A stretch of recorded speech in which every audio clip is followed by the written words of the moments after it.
Do you remember the story of Lucifer? The fallen angel, the leader of a celestial rebellion, the one whom religious traditions associate with Satan, the ultimate adversary of Yahweh?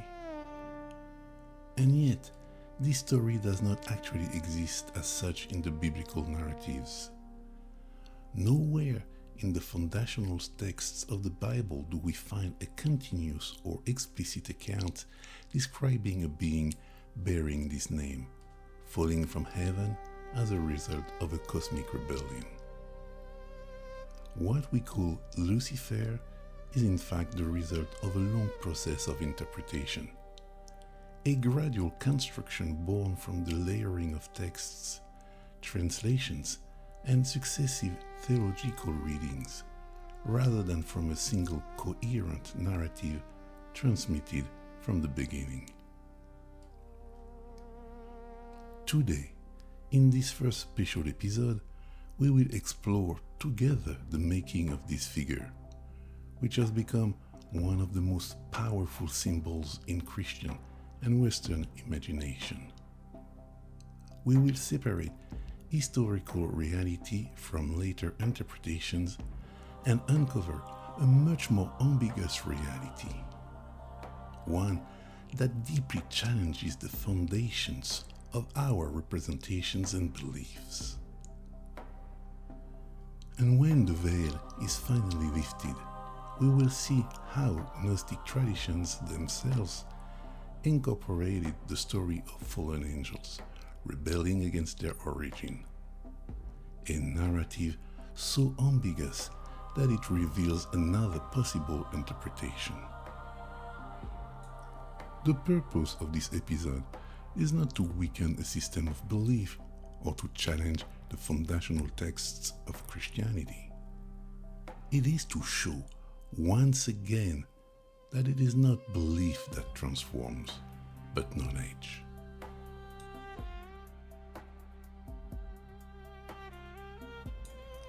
Throughout the history of Western religious traditions, few figures have undergone such a radical transformation as Lucifer. Yet, if we return strictly to the biblical texts, one initial observation becomes clear. Lucifer is not an autonomous biblical character, nor a clearly identified fallen angel appearing in a unified narrative. The word Lucifer itself comes from a very specific translation choice. In the 4th century, the Bible was translated into Latin by Jerome of Stridon, better known as Saint Jerome, in what would become the Vulgate. This translation took place in a particular historical context. Jerome worked at the request of Pope Damasus I, at a time when Christianity was becoming the dominant religion of the Roman Empire, and when numerous Latin versions of Scripture coexisted. His objective was to unify and stabilize the biblical text by returning to the Hebrew and Greek sources, rather than relying on the multiple Latin translations already in circulation, which sometimes differed significantly from one another. It is within this context that we find the name Lucifer in one single passage of the Book of Isaiah, chapter 14, verse 12. In the Latin Vulgate, we read this famous phrase: Quomodo che cilisti de cielo Lucifer, qui mane oriebaris, which can be translated as, how you have fallen from heaven, Lucifer, you who shone at dawn. This is where the name first appears in the Western tradition. However, this isolated verse does not describe the fall of an angel in a cosmic sense. It belongs to a prophetic oracle directed against the king of Babylon, used as a symbolic representation of pride and downfall. In the original Hebrew text, Lucifer is not mentioned at all. Instead, we find the expression Helel ben Shahar, which can be translated literally as the shining one, son of the dawn, or the morning star, son of the dawn. It is a poetic image, probably connected with the planet Venus, which appears before sunrise and disappears once the light of the sun becomes dominant. Nothing in this passage describes an angelic being, and even less a celestial rebellion. Long before Isaiah, in Mesopotamian hymns attributed to Enheduanna, the great priestess of Ur, we already find this way of expressing the fall and reversal of human powers through cosmic imagery. However, this does not represent a direct continuity. Rather, it reflects an ancient symbolic language shared by several civilizations of the Near East, where political, divine, and celestial realities were expressed through the same symbolic grammar. It is within this context that Jerome translates the expression Helel ben Shahar as Lucifer. In classical Latin, this term was completely neutral. It simply means light bearer, from lux, light, and fere, to carry. In antiquity, it commonly referred to the morning star, that is, Venus, without any negative or demonic connotation. Jerome, therefore, does not create a new theological figure. He chooses a poetic and astronomical equivalent that was perfectly consistent with the Latin language of his time. The word Lucifer does not appear anywhere else in the Bible as the proper name of an entity. However, different biblical traditions contain similar expressions, such as morning star, star of the morning, or light bearer. In the New Testament, the second epistle of Peter uses the Greek term phosphos, which literally means light bearer. However, it is used in a symbolic context related to spiritual revelation, and is never presented as the name of a specific being. In the Book of Revelation, chapter 22, verse 16, we also find this expression, morning star. The text states, I am the root of the offspring of David, the bright morning star. In the original Greek, O Aster, O Lampros, O Proinos. But we will return to this verse later. In the context of Isaiah, Lucifer therefore does not refer to an angel, nor to a supernatural entity, but rather to a poetic image applied to a human king, the king of Babylon, presented as a star that rises before falling. The metaphor illustrates the downfall of political pride, of hubris, and the collapse of earthly power. The transformation from a simple poetic symbol into the figure of a fallen angel happens gradually. From this Latin translation onward, the term Lucifer becomes fixed within the Western textual tradition. Then, over the centuries, theological interpretations broaden the meaning of this passage by connecting it with other texts referring to the fall of celestial beings. Little by little, the king of Babylon becomes a cosmic figure. This cosmic figure is then merged with the figure of Satan. Finally, in medieval tradition, Lucifer becomes a fully developed fallen angel, the leader of a celestial rebellion against God. Thus, what we call Lucifer today does not originate from a single and coherent biblical narrative, but from a progressive accumulation of translations, shifts in meaning, and successive theological interpretations. He is not a character who appears directly in the texts, but rather a figure that is gradually constructed through the way those texts have been read. If the biblical texts do not present Lucifer as a fallen angel, the question then becomes, when does this figure actually appear within tradition? The answer is not found in a single narrative, but rather in a gradual process of reading, merging, and reinterpretation of several biblical and extra-biblical traditions. In other words, Lucifer was not discovered, he was constructed. The starting point remains the passage from the Book of Isaiah, chapter 14, originally directed against the king of Babylon. However, beginning in the first centuries of the Christian era, this passage gradually changes its status. It is no longer read only as a criticism of an earthly king, but as the symbolic description of an actual cosmic fall. The king becomes a celestial figure, and the metaphor of the star that rises and disappears begins to be understood as an ontological event. At the same time, another major transformation takes place around the figure of Satan.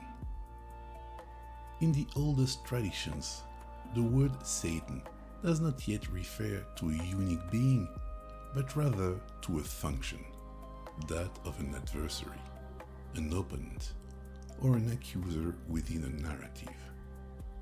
The term itself comes from the Semitic root stn, which literally means adversary, opponent, or accuser. Originally, it does not necessarily designate an autonomous evil entity, but rather a role performed within a specific situation. In the Book of Job, for example, the Satan is not presented as God's absolute enemy, but as a celestial figure belonging to the divine court, whose role is to test the faithfulness of human beings. He is not yet the prince of evil that later traditions would develop. Only gradually, particularly within certain late Jewish traditions and then in early Christianity, does Satan become an independent character representing a force opposed to God. This evolution makes it possible to reread several ancient passages as fragments of a single story, that of a primordial rebellion and a celestial fall.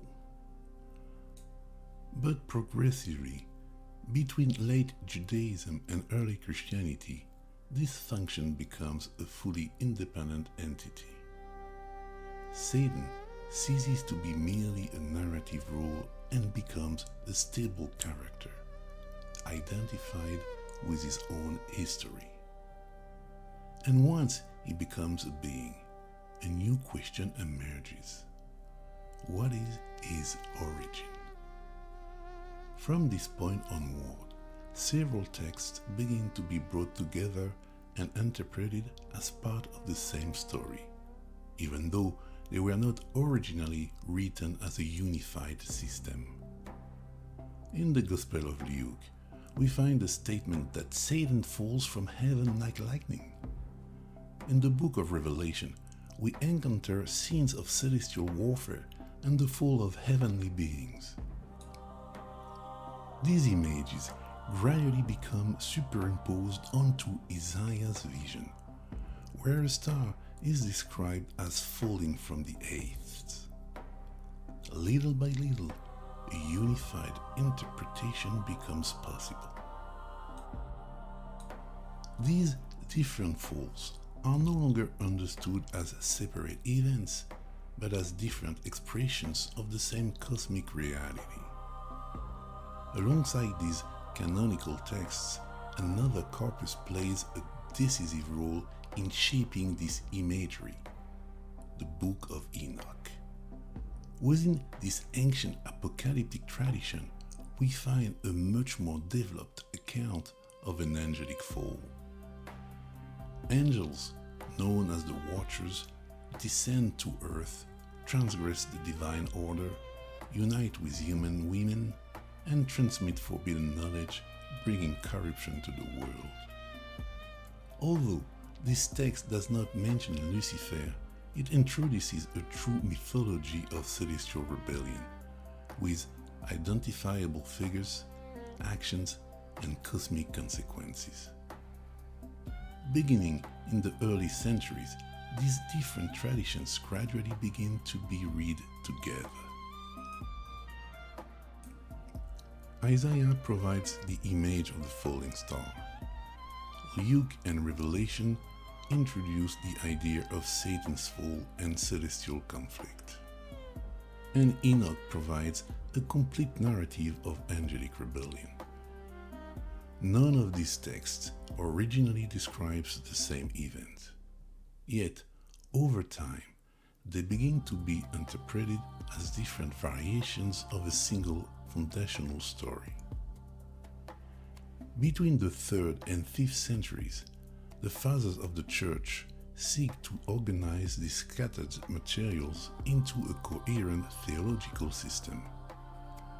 Through authors such as Origen, Tertullian, and Augustine, a unified interpretation gradually emerges.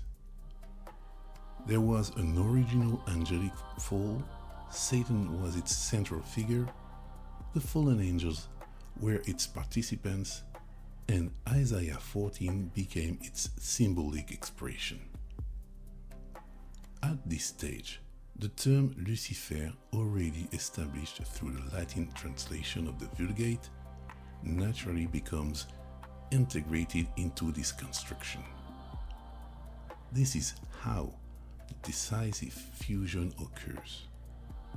Lucifer originating from Isaiah, Satan emerging from apocalyptic traditions and theological interpretations, and the fallen angels, especially those found in the Book of Enoch, gradually converge into a single narrative figure. Lucifer becomes an angel, the bearer of light, fallen through pride, and the leader of a celestial rebellion against God.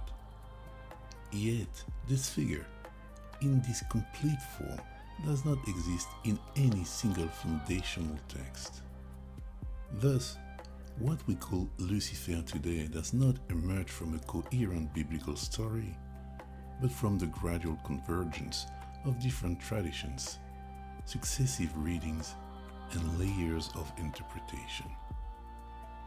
A figure is therefore constructed over centuries, not within the texts themselves, but through the way those texts were brought together and interpreted. If we are looking for a genuine ancient account of angelic fall, structured, detailed, and fully developed, we must move beyond the strict framework of the canonical biblical texts.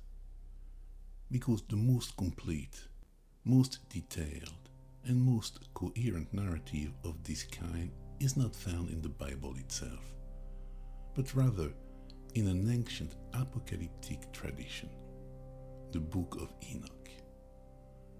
First, it is important to clarify that the name Book of Enoch actually refers to several different traditions. The main ancient corpus containing the story of the Watchers is generally known as 1 Enoch, also called the Ethiopian Book of Enoch. This is the text we are referring to here. There are also 2 Enoch, the Slavonic Book of Enoch, and 3 Enoch, a much later rabbinic and mystical work, but they develop different traditions and belong to much later periods. The story of the Watchers belong primarily to 1 Enoch, a text generally dated between 250 and 50 BCE. In this tradition, the fall of celestial beings is not simply an abstract act of pride. It takes the form of a concrete, structured, almost dramatic narrative. Angels, known as the Watchers, descend to earth. Their original purpose is precisely to observe humanity, to maintain a distance, and to remain in a position of silent contemplation of the order of the world. But this distance is broken. The Watchers do not simply observe anymore. They descend among human beings. And it is here that the story becomes profoundly ambiguous. Their fall is not described solely as an act of arrogant rebellion, but also as a complex inner transformation. They are attracted to human women, to their presence, their physicality, and to embodied life itself. There is a carnal dimension to this movement, but also something more difficult to define. A form of attachment to the human world, a fascination with the human condition itself. What makes this story unique is that it does not simply condemn a transgression, it describes a tension. The Watchers do not fall only because they rebel against God, but also because of a desire for contact, closeness, and experience. Their transgression is simultaneously pride, desire, and a confusion of the boundaries between the celestial and the human. From this union emerges an hybrid lineage, the giants, and with them a profound disturbance of the order of the world. But the fall does not end with this initial act. The Watchers also transmit forbidden knowledge, technical and symbolic knowledge that transforms human society. Here again, the narrative is not one-dimensional. These teachings are presented both as a corruption and as an ambiguous awakening, introducing humanity into another dimension of its history.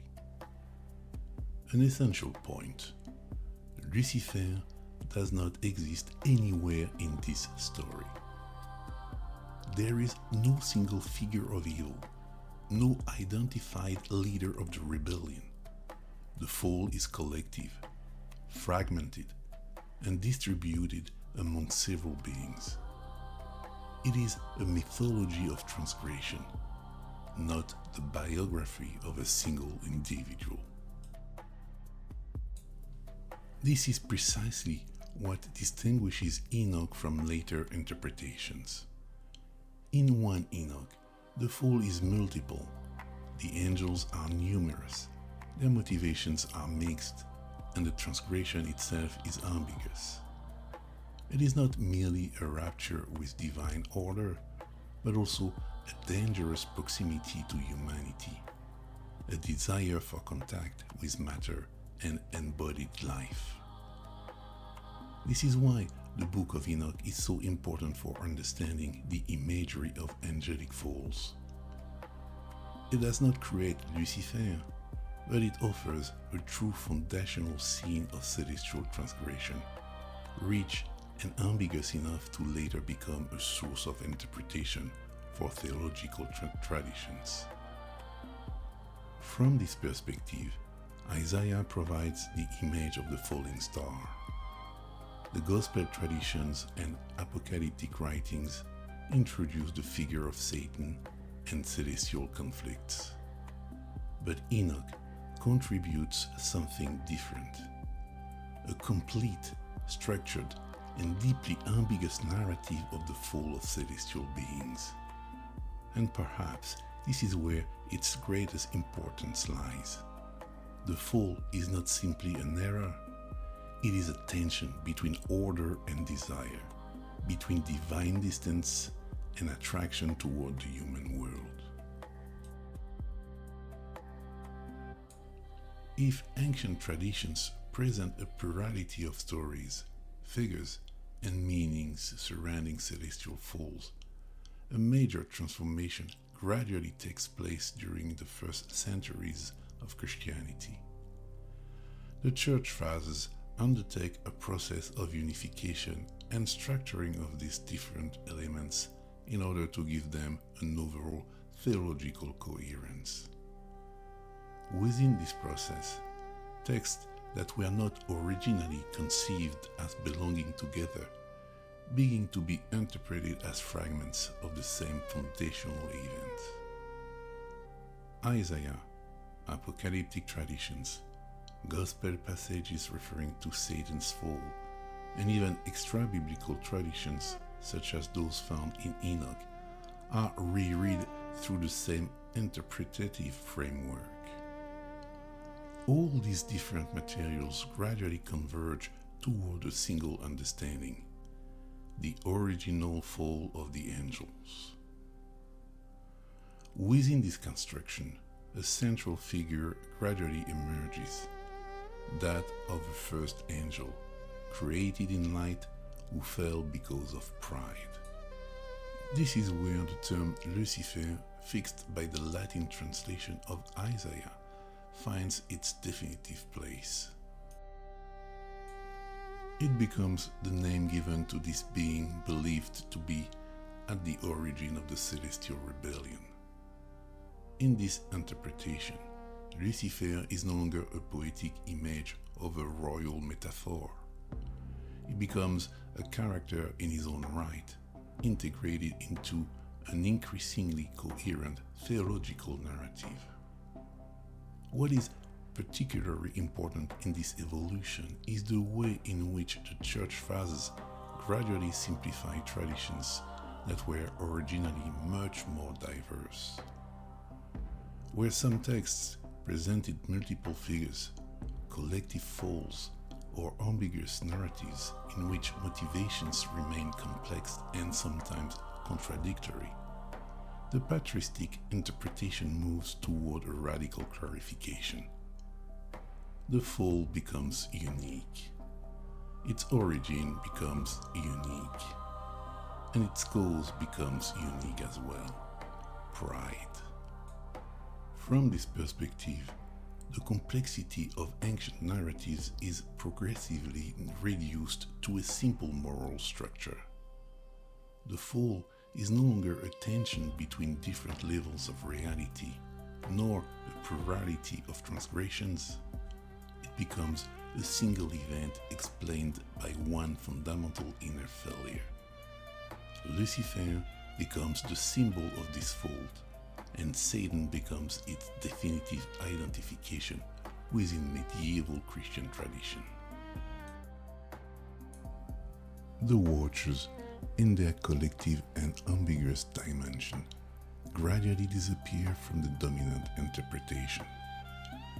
Their interaction with humanity, the plurality of their motivations, and the complexity of their actions are no longer preserved as an independent narrative, but instead absorbed or dissolved into a broader and more unified story. In this logic, the fall becomes less a cosmological event and more a moral lesson. It no longer describes a tension between different orders of existence, but rather the story of an individual will turning against divine order. The complexity of ancient traditions give way to a simple structure: one being, one fault, one fall.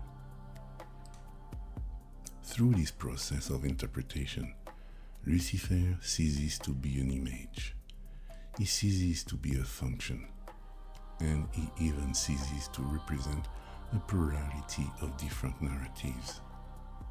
He becomes a stabilized theological figure integrated into a single story of celestial rebellion, transmitted as an unquestioned narrative truth, even though it results from a long process of simplification and fusion.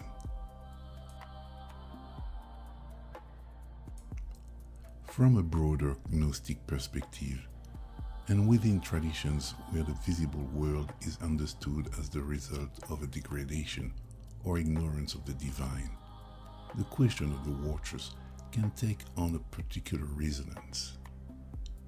If the world is governed by a blind or demiurgic power, such as Ildabad in certain traditions, then the separation between the divine and creation is not perceived as an harmonious order, but rather as a rupture.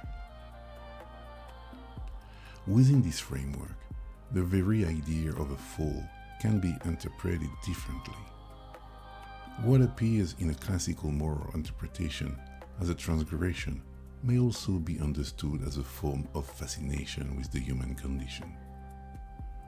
The Watchers, by descending toward humanity, will no longer be seen only as being rebelling against a higher order, but also as figures drawn towards something within the world of embodiment. In a personal symbolic interpretation, one might imagine that this attraction does not arise solely from pride or transgression, but from a desire for closeness with humanity, with matter, and with lived experience. As if something of the divine, fragmented within creation, what certain Gnostic traditions call the presence of the pneuma within human beings, exerted a form of call or resonance. From this perspective, the fall of the Watchers can appear not only as disobedience, but also as a tension. The tension of beings leaving the distance of the celestial realm in order to approach, understand, or share the human condition. An attempt that, within the traditional narrative, becomes a fault, but which may also be interpreted as a tragic impossibility, a confusion between different levels of existence. This shift in perspective does not merely change the meaning of the story. It changes its entire tone.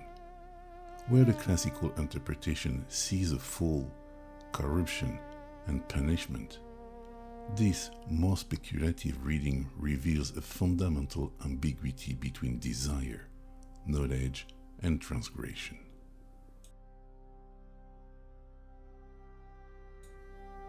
At the end of this journey, one thing becomes clear. Lucifer is a construction. It begins as a poetic image in the book of Isaiah, applied to the king of Babylon. Then, through centuries of translations and theological interpretations, he becomes a fallen angel. Finally, through the accumulation of different traditions, he comes to embody a single figure, that of Satan, associated in the Christian and Western imagination with absolute evil. But within the texts themselves, this figure never exists as an autonomous and coherent entity.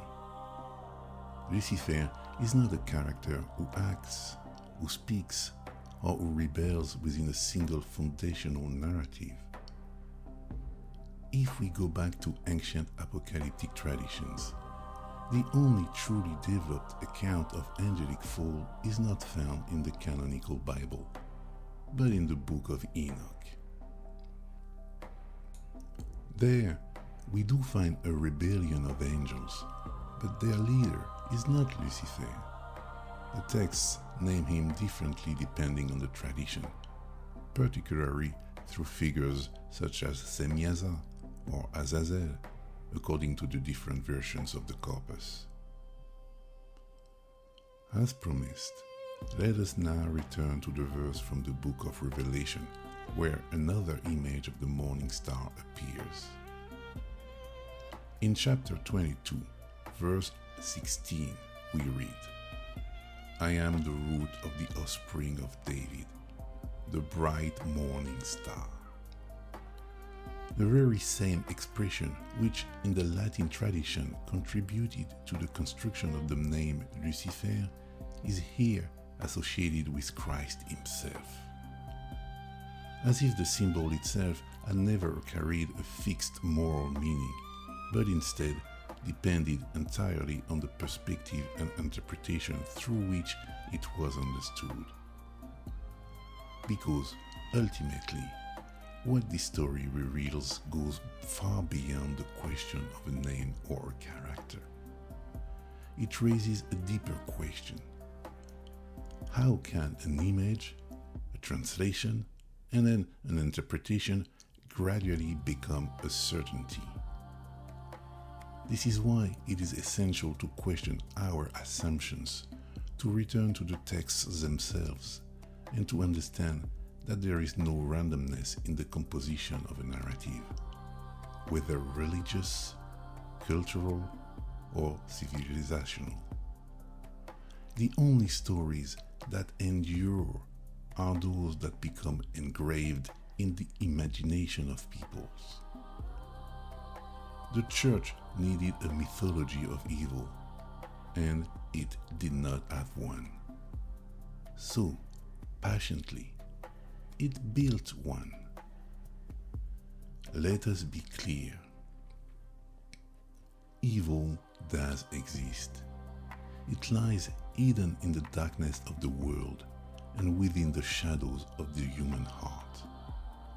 For the Gnostics, however, evil is not embodied in a single figure. It is inherent in the very nature of the kenoma, the material realm. It is both a condition and a consequence of existence itself.